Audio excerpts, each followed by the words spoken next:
Et c'est parti pour Smart Bourse, votre double dose quotidienne de marché en direct sur Bismart chaque jour à la mi-journée, 12h30, 13h et le soir, la grande édition pendant 1 heure à partir de 18h30. Au sommaire de cette édition de la mi-journée, le CAC 40 qui s'installe désormais au-delà des 6200 points pour le CAC 40 cash hors dividende, 6200 points. Et maintenant, c'est la question qu'on va se poser avec Franklin Pichard notamment qui sera à mes côtés en plateau pendant cette demi-heure, le directeur général de Kipling Finance. Est-ce qu'il est temps d'alléger un peu ses positions ou est-ce que non, on peut imaginer un CAC 40 qui partirait chasser ses records historiques de l'an 2000, 6900 points et plus au cours de l'année 2000. On n'y est pas encore, mais on s'en rapproche effectivement au fur et à mesure avec une séance encore positive aujourd'hui. Vous aurez le résumé complet dans un instant avec Nicolas Pagnès depuis la salle de marché de Bourse Direct qui vous parlera notamment du titre Publicis, le titre en vedette aujourd'hui alors que Publicis a renoué avec la croissance organique un peu plus tôt que prévu dès le premier trimestre, une croissance organique qui s'établit à 2,8% grâce notamment aux dynamiques des marchés américains et des marchés asiatiques. Et puis le chiffre chaud du jour, ce sera tout à l'heure en début d'après-midi, la consommation des ménages américains pour le mois de mars à travers l'indicateur des ventes au détail. Le mois de mars a tout pour être un mois explosif en termes de consommation. Les États américains commencent à réouvrir, la météo a été plutôt bonne, les derniers chèques du Trésor américain ont été envoyés au cours du mois de mars et on attend donc une progression peut-être de l'ordre de 6% d'un mois sur l'autre pour ces ventes au détail aux États-Unis. Le chiffre sera publié à 14h30 cet après-midi.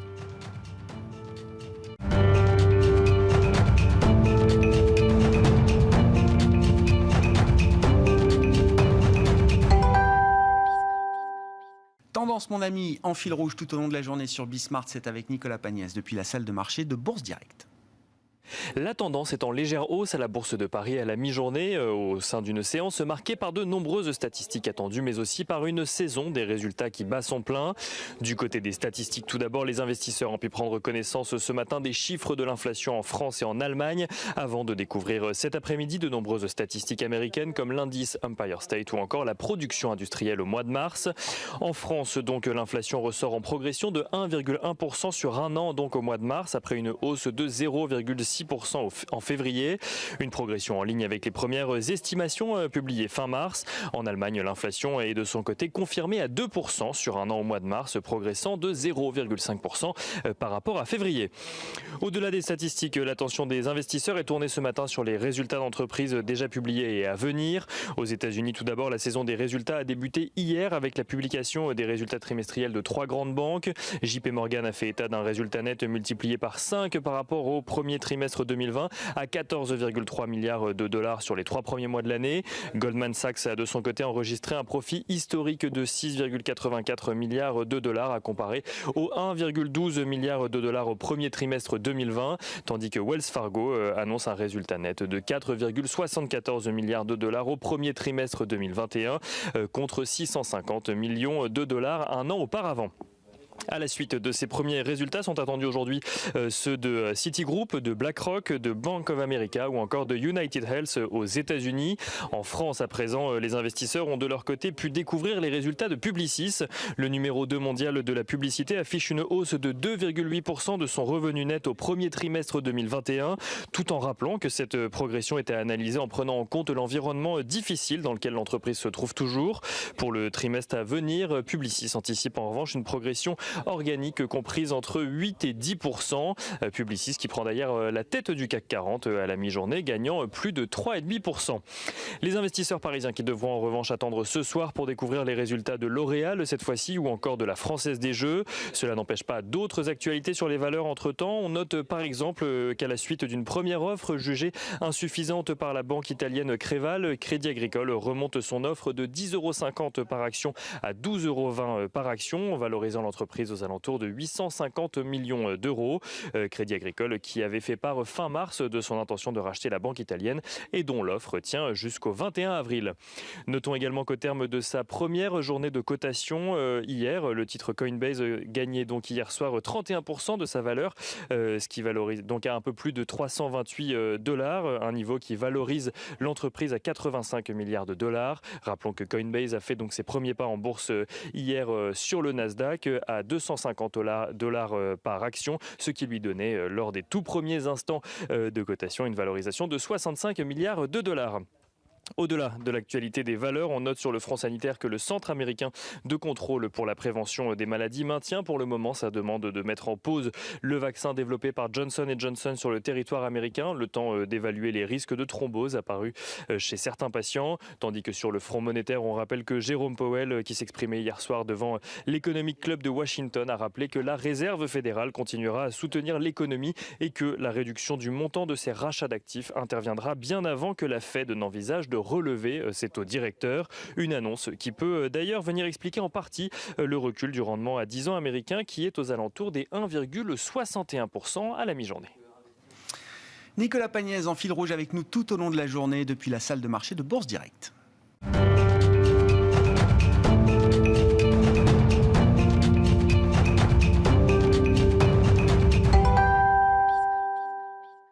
Et on parle de l'économie américaine pour entamer cette émission avec Thomas Koster qui est avec nous en visioconférence depuis Genève, économiste senior US pour Pictet Wealth Management. Bonjour et bienvenue Thomas. Bonjour. Ça va être le chiffre chaud du jour dans un peu moins de 2 heures maintenant, la publication des ventes au détail pour le mois de mars aux États-Unis. Un mois qui a tout pour nous livrer des ventes au détail explosives, si j'ai bien compris Thomas. Oui, tout à fait. Il est fort à penser qu'on aura un très bon chiffre sur la consommation privée américaine au mois de mars. Il y a 2 facteurs importants. Le premier, c'est que les Américains ont encaissé leur chèque de 1 400 dollars qui a été pourvu dans le plan de stimulus qui a été voté au mois de mars. Et aussi, deuxième facteur, vous avez une réouverture de facto de l'économie américaine, même si officiellement, la réouverture n'aura pas lieu avant Independence Day au mois de juillet, mais sur le terrain, il y a clairement une réouverture qui se met en place. Et en plus, troisième facteur, la météo s'améliore et on sait que le coronavirus, finalement, on redécouvre les saisons. La saison s'améliore et donc la consommation devrait aussi s'améliorer, même faire un bond assez spectaculaire. Tout ça est en ligne avec notre scénario qu'on devrait avoir un PIB du deuxième trimestre très fort. Nous, on s'attend à 15% de croissance qui correspond à peu près à 600 milliards de dollars réels en plus sur la table. Et même ça, on pourrait se dire que c'est conservateur puisque, je le rappelle, les Américains ont accumulé 1 500 milliards d'épargne l'an dernier. Et en plus de ça, vous avez eu ce plan de stimulus voté au mois de mars. Sur la consommation, Thomas, est-ce qu'on commence à avoir une inflexion des schémas de consommation? C'est vrai que beaucoup de la consommation a été focalisée sur les biens plutôt que les services. Vous le disiez, avec la réouverture assez rapide de différents États américains, on imagine que cette consommation va de plus en plus se tourner vers la partie service désormais? Tout à fait, il y a cette rotation qui a lieu. On a déjà eu des bribes de cela dans l'indicateur de l'inflation, puisqu'on a vu que l'inflation qui revenait, c'était dite liée à la réouverture, les billets d'avion, les prix des hôtels. On voit que tout ça, ça se remet à vivre. Et donc, on devrait voir ça, évidemment, aussi dans les chiffres de consommation. Tous ces services, et évidemment liés au tourisme, liés aussi au contact physique, tout ce secteur des services qui a été sinistré, évidemment, là, va revenir en vie, entre guillemets. Une série que je regarde particulièrement, c'est les voyages, donc le passage dans les aéroports aux États-Unis. C'est une série de TSA. On voit qu'on est à environ 1,4 millions de passagers par jour aux États-Unis. Et clairement, il y a une inflexion depuis début février. On voit que les Américains se remettent à voyager, en tout cas de façon domestique, de façon très forte. Alors bien évidemment, on est encore en deçà des niveaux pré-coronavirus, où on était autour de 2 millions de passagers par jour. Mais voilà, on a clairement, si on regarde cette série, une inflexion qu'on peut dater d'environ du mois de février et qui se poursuit au mois de mars et qui devrait encore s'accélérer au mois d'avril. Je rappelle qu'au mois d'avril, il y a une date importante, c'est le 19 avril, puisque tous les Américains devraient être en mesure de pouvoir se faire vacciner à partir du 19 avril. Donc, il y a aussi là un nouveau frémissement sur le front de la vaccination et donc sur la réouverture. Et sur le front de l'inflation, Thomas, vous en avez dit un mot, mais ce qui est intéressant de noter, c'est que le marché obligataire américain arrête de corriger. On a le sentiment que les taux arrêtent de monter. On a marqué un pic à 1,77 et des poussières sur le 10 ans américain. Et depuis, on s'est plutôt stabilisé un cran en dessous, entre 1,60 et 1,65 pour le 10 ans américain, alors même que les derniers chiffres d'inflation publiés ces derniers jours ont plutôt surpris à la hausse, que ce soit les indices de prix à la production ou l'indice de prix à la consommation, CPI, qui a été publié en début de semaine, Thomas. Est-ce que ça veut dire qu'il y a une forme de réconciliation entre le scénario de la Fed, le scénario des marchés? Est-ce que le pic de stress lié au sujet de l'inflation est passé? Bon, alors plusieurs points là-dessus. Le premier, c'est de dire que en termes de chemin sur l'obligataire, je pense qu'une grande partie de la hausse obligataire a déjà eu lieu. Il faut quand même rappeler qu'on vient de très très loin.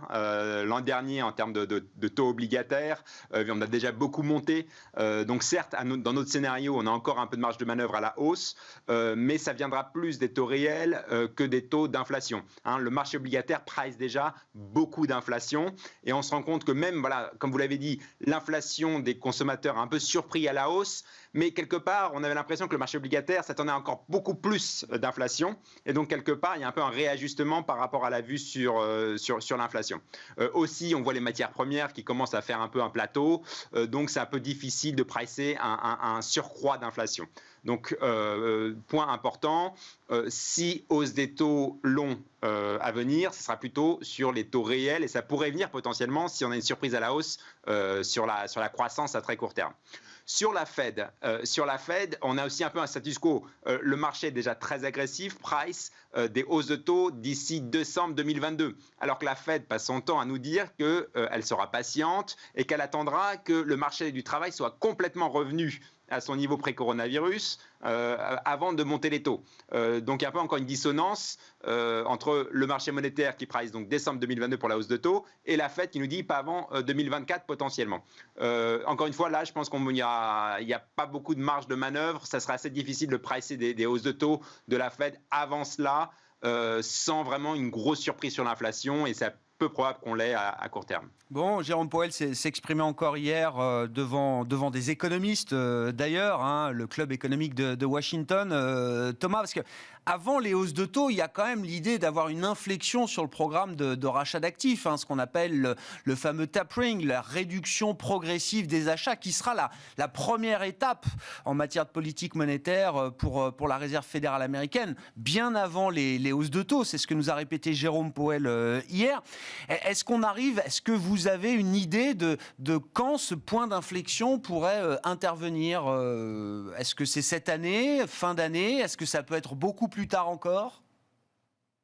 Alors, ce qui est intéressant, c'est de voir dans le débat interne à la Fed, de plus en plus, on lie la baisse des achats d'actifs, alors non pas au PIB ou à l'inflation, mais de plus en plus à la situation sanitaire et notamment à la vaccination. Donc, on a ce manque. Allez-y Thomas, je crois que la liaison a juste gelé un peu, mais je pense qu'on va pouvoir vous récupérer. C'est en train de revenir, Thomas. Donc c'est l'idée. Je reprends juste Thomas. L'idée, c'est qu'il y a un débat qui monte au sein de la Fed, porté notamment par James Bullard. L'idée de dire focalisons-nous sur le taux de vaccination pour déterminer le moment où il faudra commencer à réduire nos achats. Voilà, tout à fait, avec un taux de vaccination à 75% qui devrait être atteint au mois d'août. Donc au mois d'août, on a la fameuse conférence de Jackson Hole où historiquement la Fed a tendance à faire les grandes annonces de politique monétaire sont faites à Jackson Hole. Et là, on pourra noter d'ailleurs l'ironie, c'est que Jérôme Powell nous dit que la conférence de Jackson Hole aura lieu encore de façon virtuelle cette année, alors même qu'à ce moment-là, il pourrait annoncer une baisse des achats d'actifs liée à la situation sanitaire, c'est-à-dire, entre guillemets, une réouverture, et finalement, on dépasse le coronavirus et on a vaincu le coronavirus. Or, l'ironie, donc, c'est qu'il referait quand même une conférence virtuelle. Donc, on a un peu une dissonance quand même là dans les propos entre la situation sur le terrain et la situation sanitaire attendue. Mais bref, tout ça, quand même, si on passe par rapport à ça, je m'attends en effet à un tapering qui serait annoncé d'ici la fin de l'année, à mon avis, pour mise en œuvre début 2022, et ensuite un très lent processus de baisse des achats d'actifs pour arriver jusqu'à 0, et ensuite une pause qui pourrait aller jusqu'à 1 an, et donc une hausse des taux pas avant 2024. Bon. Est-ce qu'il faut déjà commencer à parler de 2022, justement, en termes de dynamique de croissance aux États-Unis, Thomas? Est-ce qu'on commence à voir un petit peu quel régime de croissance on pourrait avoir aux États-Unis une fois que l'économie américaine aura dépassé, comme vous dites, la crise du coronavirus? Oui, alors 2 points là-dessus. Le premier, c'est de dire que l'apport fiscal, budgétaire, est très important, mais concentré sur cette année. Donc c'est là où on devrait voir donc, non seulement la réouverture, mais aussi le soutien budgétaire massif. Et ce soutien budgétaire massif, l'année prochaine, commencera à s'étioler. Deuxième point, on revient à la trajectoire de croissance potentielle dès cette année. Dans nos projections, c'est au troisième trimestre. Donc on revient à la trajectoire pré-coronavirus. Et c'est important parce que jamais dans les précédentes récessions, on est revenu au potentiel de croissance. D'ailleurs, on n'est jamais revenu. Et en plus, là, on revient particulièrement rapidement parce que c'est 1 an plus tard. Cela veut dire aussi qu'on a moins de réserves de croissance cyclique si on revient déjà à la trajectoire potentielle. Donc en effet, 2022 risque, à notre avis, de voir quand même une modération dans la croissance après une très forte année 2021. Merci beaucoup Thomas, merci pour vos remarques et vos analyses sur l'état de santé des États-Unis avec ce chiffre de vente au détail, je le rappelle, qui sera le chiffre chaud du jour qu'on attend en début d'après-midi. Thomas Koster qui est avec nous en visioconférence, senior économiste US pour Pictet Wealth Management à Genève.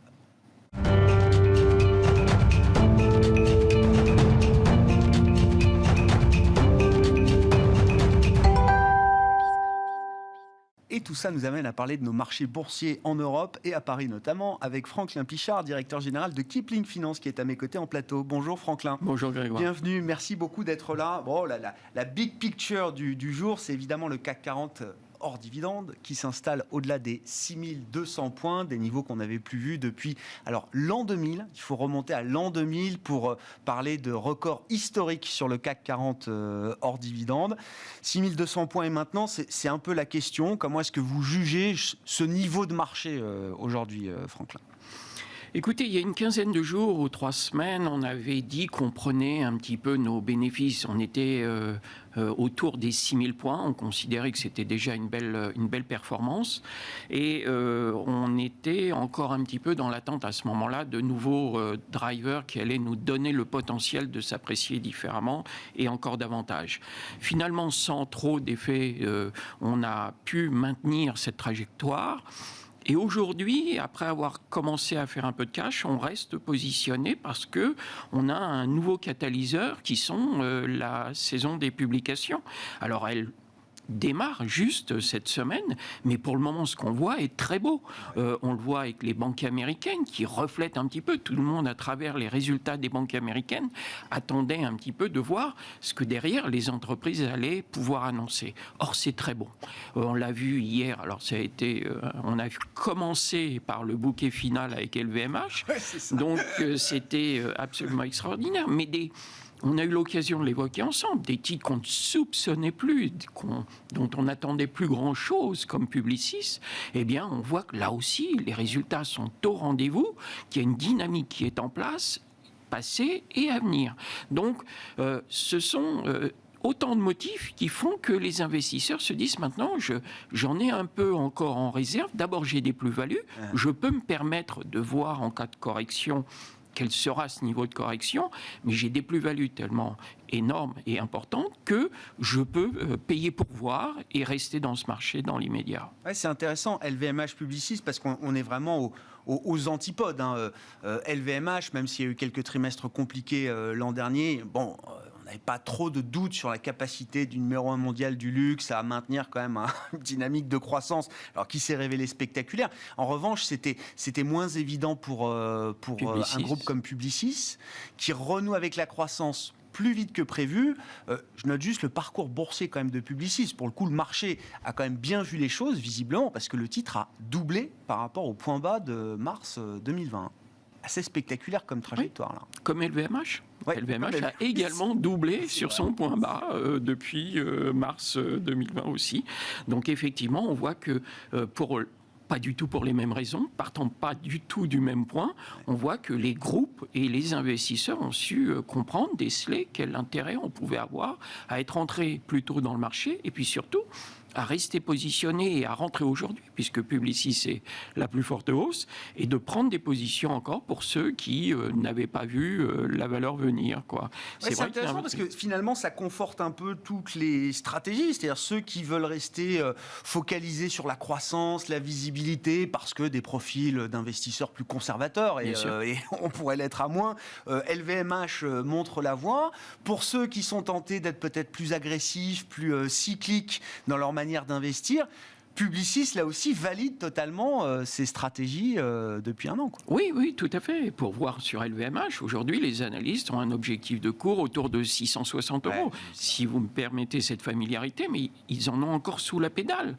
On attend la réouverture des boutiques, de la distribution spécialisée avec Sephora. Tous les moteurs ne sont pas allumés. Tous les moteurs ne sont pas là. Donc, effectivement, c'est toujours quelque chose de confortable.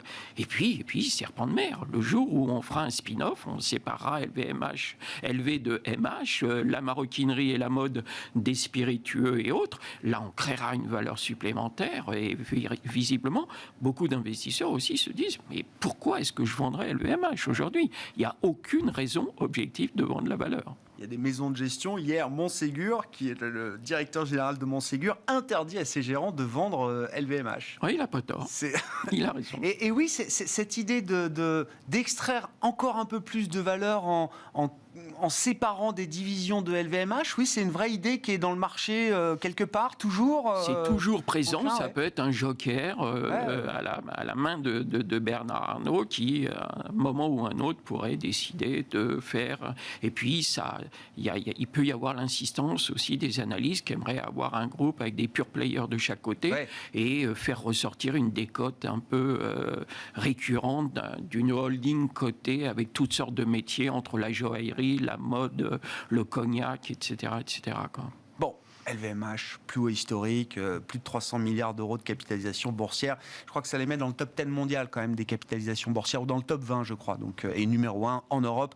De ce point de vue-là, en termes d'idées d'investissement, justement, 6200 points et maintenant, c'est la suite de la question, c'est-à-dire que voilà, LVMH ça a payé, Publicis ça a payé, alors on peut très bien continuer avec l'un ou l'autre, mais est-ce qu'on a d'autres idées peut-être qui ont moins payés jusqu'à présent, qui sont valables également pour la suite, dans cette idée quand même de réouverture des économies, et à commencer par les économies européennes, qui restent pour l'instant sous contrainte plus qu'aux États-Unis notamment.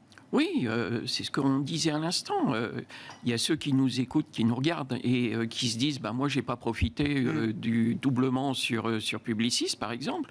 Mais aujourd'hui, quelles sont peut-être les pépites de demain ? Et à travers cela, il y a des valeurs qu'on regarde, des valeurs qui ont été complètement délaissées par les investisseurs. Je pense à Imerys, par exemple, qui est une boîte dans la maîtrise des sciences des matériaux spécifiques, qui accompagne les entreprises sur des produits abrasifs, la construction, les talcs. Alors, ils ont toujours cette petite épée de Damoclès au-dessus d'eux, mais qui va être vite réglée au mois de juin prochain. C'est qu'il y a un vieux procès qui traîne aux États-Unis, mais qui est provisionné, et donc on s'achemine vers cette sortie. Mais Imerys peut être un potentiel d'investissement avec des objectifs de cours qui offrent un upside de l'ordre de 20%. Donc, oui.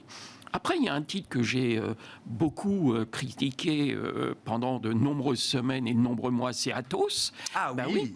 Mais aujourd'hui, Atos, finalement, à force de l'avoir arbitré, j'en avais parlé ici. À force de baisser, ça devient intéressant, quoi.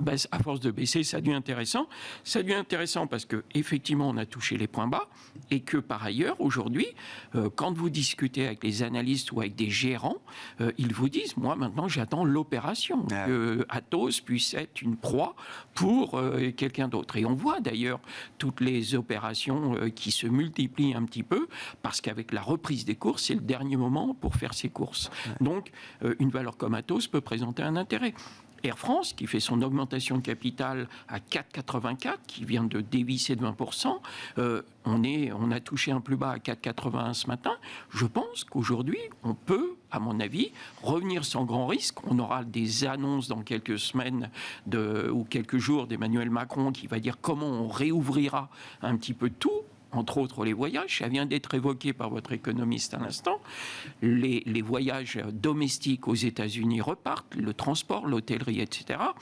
Air France, je pense qu'aujourd'hui, le pire est derrière nous.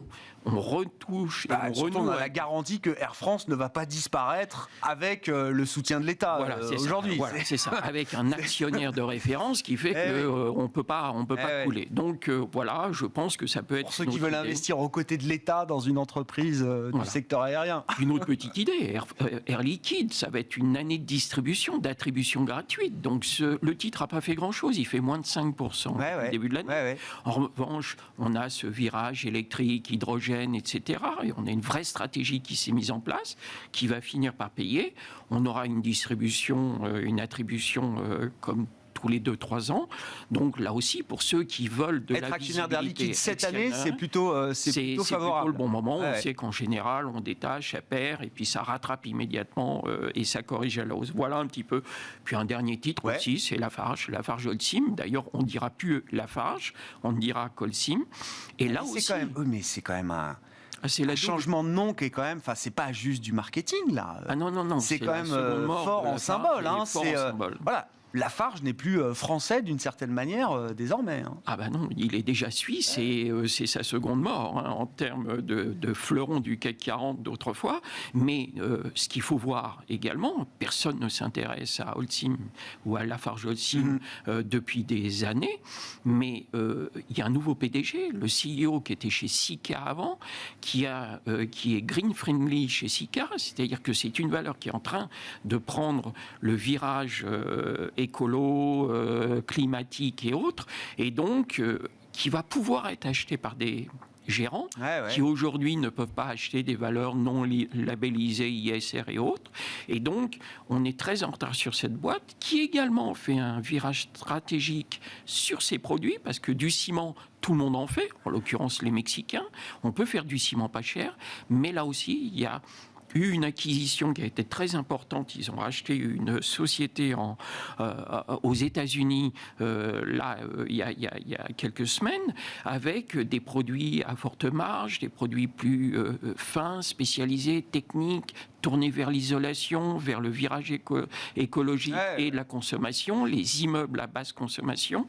Et là, Lafarge Holcim a une carte à jouer, et je pense que justement là, on est à un point qui peut être intéressant pour les investisseurs de rentrer sur ce titre qui est très en retard, même si sa performance est tout à fait honorable depuis le début de l'année, puisque je crois qu'il progresse de 16% depuis le début de l'année. C'est intéressant, des sociétés qui n'étaient pas investissables par toute une catégorie d'investisseurs parce que pas assez ISR, pas assez green, comme vous dites, Franklin. À partir du moment où elles se mettent à faire des efforts, où ces efforts deviennent visibles, ça veut dire qu'il y a un retour d'intérêt de la part d'investisseurs importants. Oui. Ni ESR, ni ESG, avec les problèmes sociétals. Puisqu'il y avait eu le passé avec la Syrie. Merci beaucoup, Franklin. Merci pour votre analyse de marché, ces idées que vous avez pu nous présenter. Franklin Pichard, à mes côtés en plateau, le jeudi à la mi-journée, une semaine sur deux dans Smart Bourse, directeur général de Kipling Finance.